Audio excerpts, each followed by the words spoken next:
Because the scripture says the deceived and the deceiver are his. So Yahushua knows, he knows the intents of your heart. He knows the intents of your mind. He knows if you're sincere. He knows if you're a deceiver. He knows if you lie to yourself. When you're proud, and that's why the scriptures say you in Malachi, the pride of his heart has deceived him, that dwelleth in the clefts of the rock. Right? So you become deceived through pride. Pride deceives you. Pride thinks you have it all. Pride blinds you.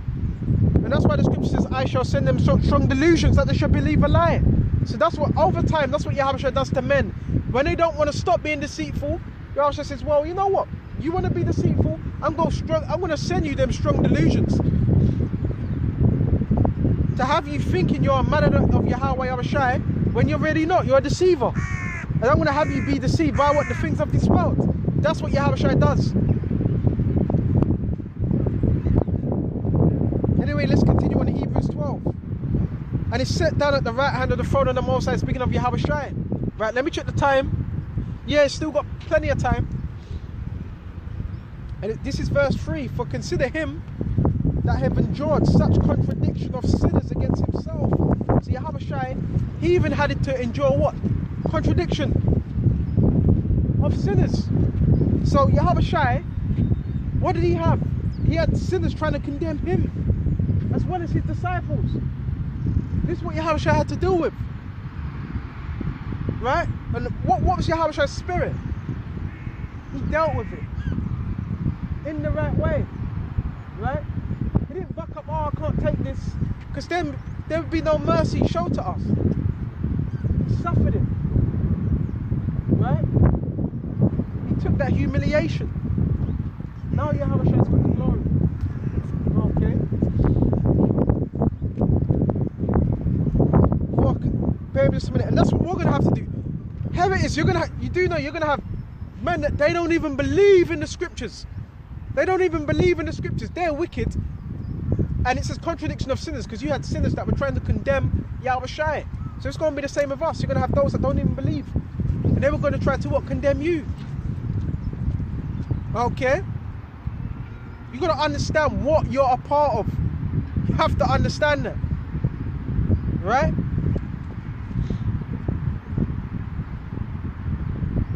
Ye have not resisted. Bear me just a minute. Lest ye be wearied and faint in your minds, because that's how you can get weary. When you're looking at the humiliation and you start to think, well, is this the truth? You shouldn't be thinking like that. No, you are in the truth. These things need to happen. These things need to happen. Because Yahushua is saying, well, how far are you willing to go? Okay?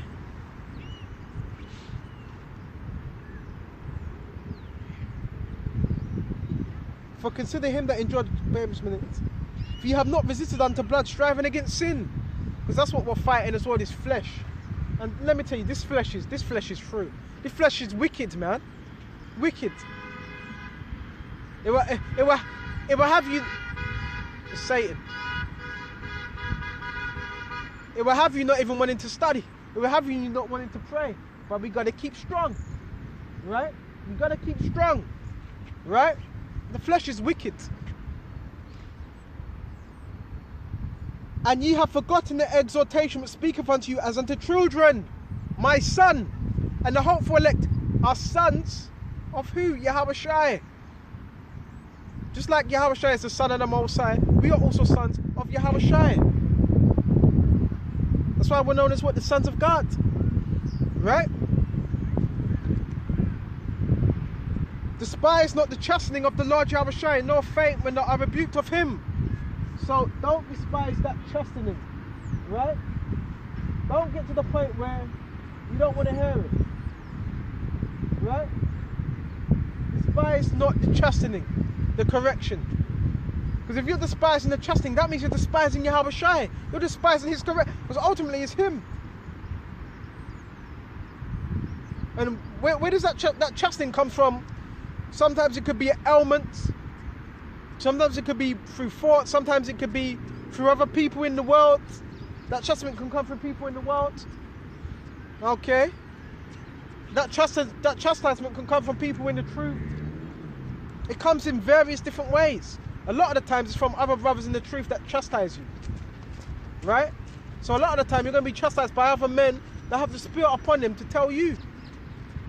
But again, it takes a spiritual man to know what applies to them and what don't. Right?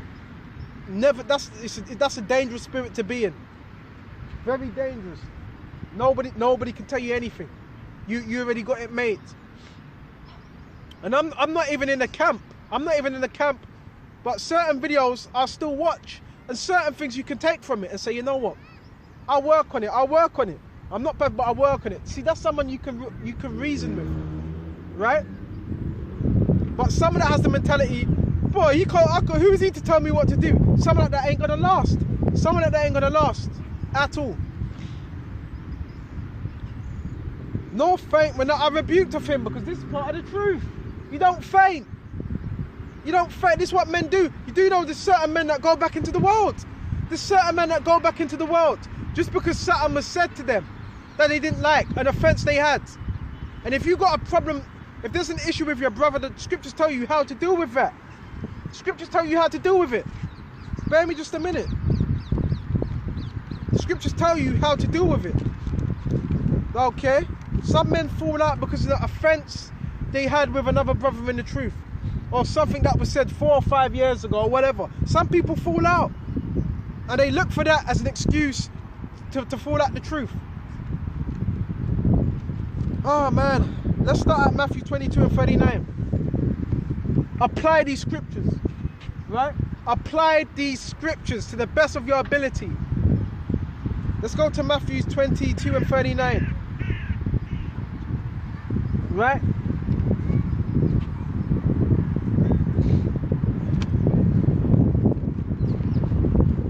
Then when tough times come, the scriptures go right out the window. Why? Because you weren't applying. Right? Because you weren't applying. Bear me just a minute to see if I can find it. Matthew 22 and 39.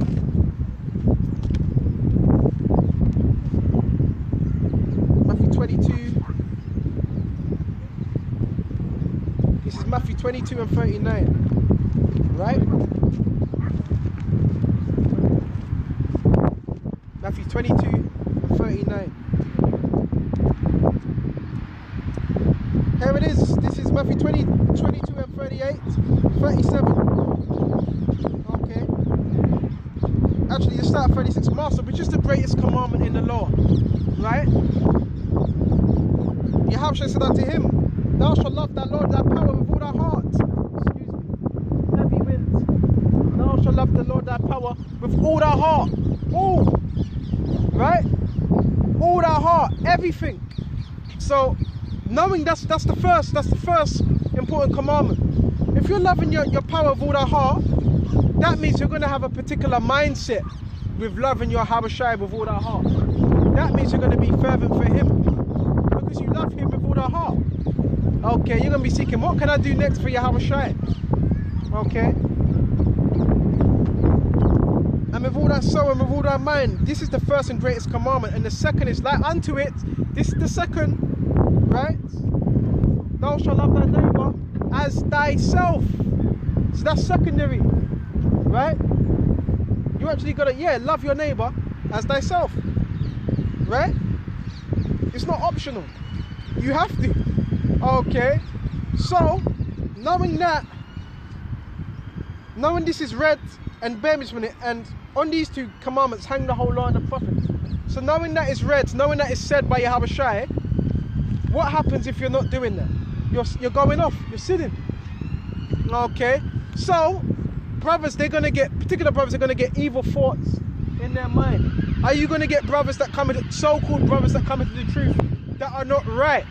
That are not right in the spirit, that are evil, that are wicked? Yes. But guess what?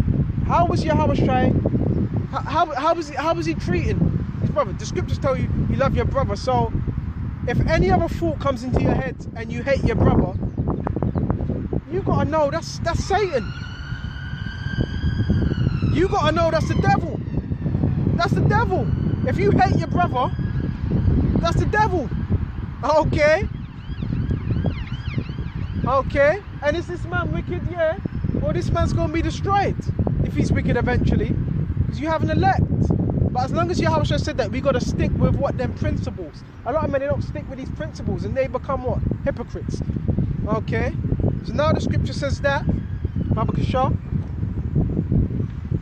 Bear with me just a minute. I've got this in all that. Ephesians 4 and 27. Ephesians 4 and 27.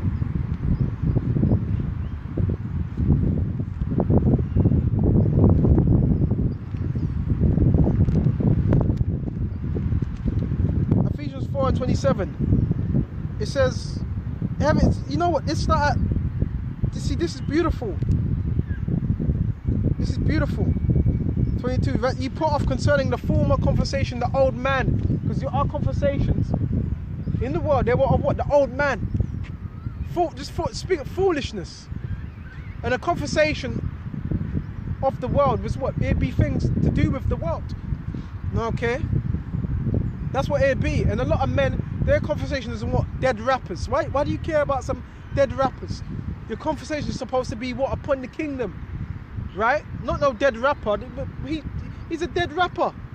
Let the dead bury the dead. Okay?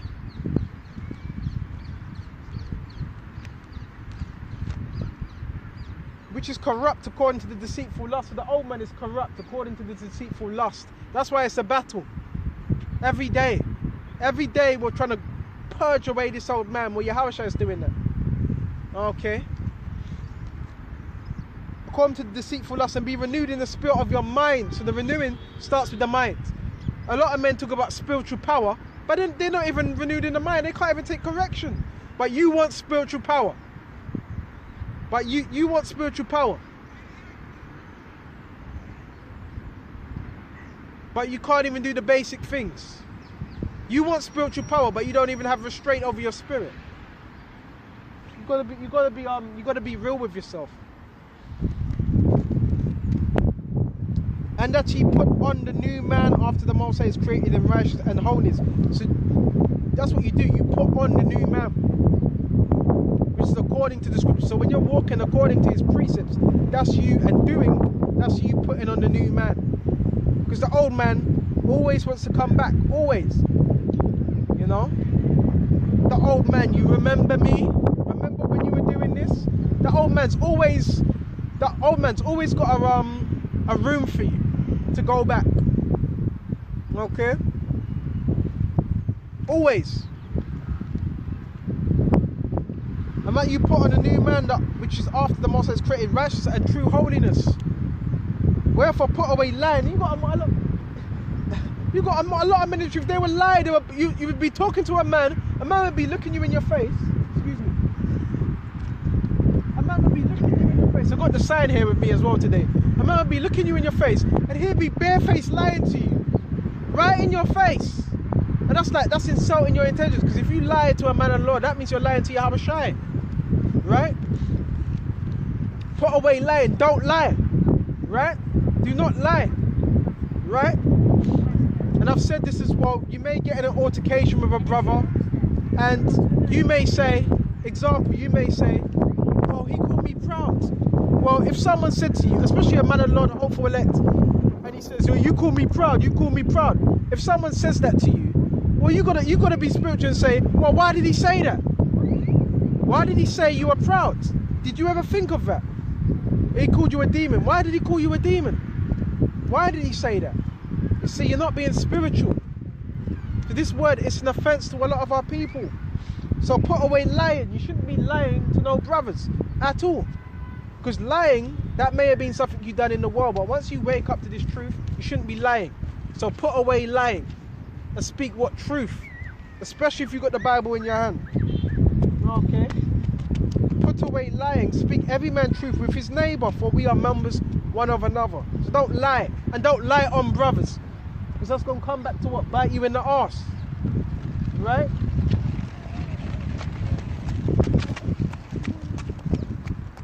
Be angry and sin not. Because of course, yeah, there's going to be times where brothers are going to have altercations. But it says be angry and sin not. A lot of men, they get angry. You tell them something. You rebuke this man. He will never tell you. He will never tell you what really happened.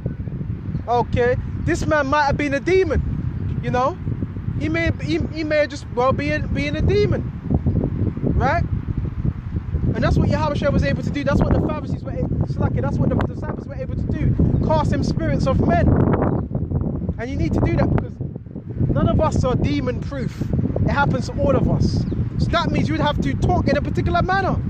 But you get on a man and you see, right after you told that man something, everything changed. Now you're no longer a man of the Lord. Now something's wrong with you because you corrected him. This is a sign of a man that's not right, that can't grow.